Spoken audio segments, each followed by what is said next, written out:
Bonjour et bienvenue dans ce nouvel épisode de Learning by Doing. Aujourd'hui, je voulais aborder un sujet assez important au bureau, celui de la réunionnite, et en particulier celui des réunions inutiles, en vous donnant 10 recettes pratiques pour les éviter et surtout vous assurer que celles qui restent soient réellement efficaces. 80% des réunions ne servent à rien et n'aboutissent sur aucune décision. Alors, sans tomber dans le no meeting policy, je vous propose 10 façons simples de privilégier la qualité à la quantité. Alors, je les ai classés par niveau. Niveau débutant, premier conseil, c'est prendre son temps avant de poster dans le chat. Slack ou Teams, donnez du contexte à vos collègues. Contexte, action demandée, peut-être deadline.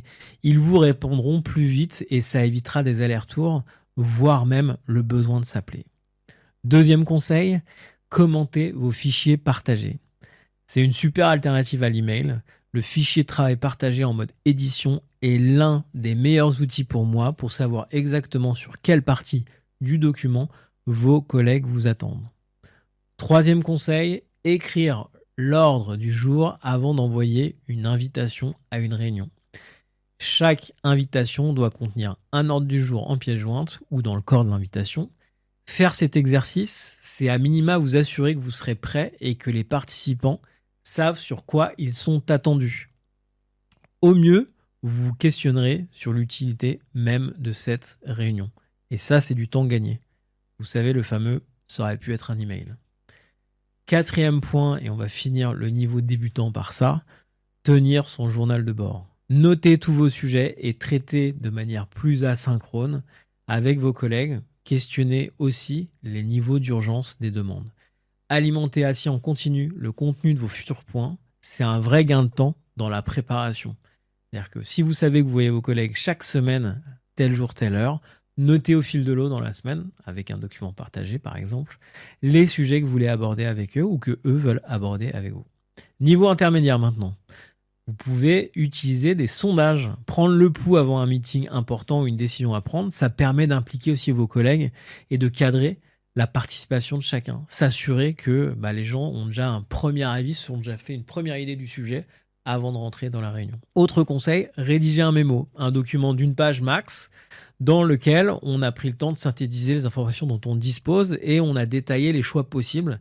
Ça va débloquer une situation et donner un cadre pour que vos échanges soient constructifs. Qu'on ne prenne pas la moitié de la réunion à rappeler le contexte et à donner toutes les alternatives possibles.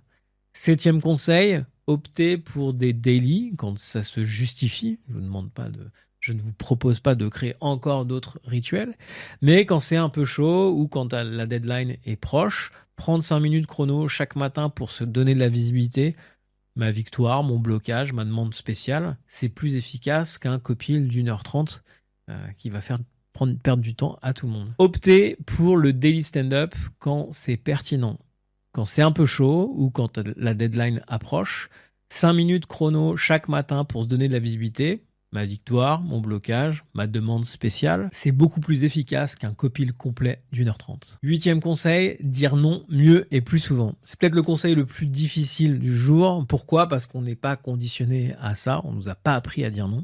Et pourtant, c'est tellement utile. Il y a plein de bonnes raisons de dire non. C'est pas le bon moment, c'est pas la bonne personne, c'est pas la priorité du jour. Faites attention à séparer vos émotions, l'énervement souvent, et les faits. Il y a 2 sujets en concurrence et donc vous avez un besoin de priorisation évident. Niveau expert, premier conseil pour ce niveau, automatiser la remontée d'informations. Allez chaque semaine récupérer, compiler l'information au même endroit, bloquer 10 minutes de réunion d'équipe pour simplement la partager, c'est pas franchement idéal.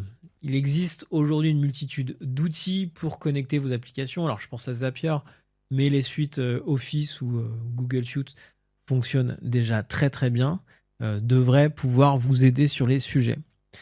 Enfin, 10e conseil, qui peut être un peu sujet à polémique, c'est d'envoyer des vocaux.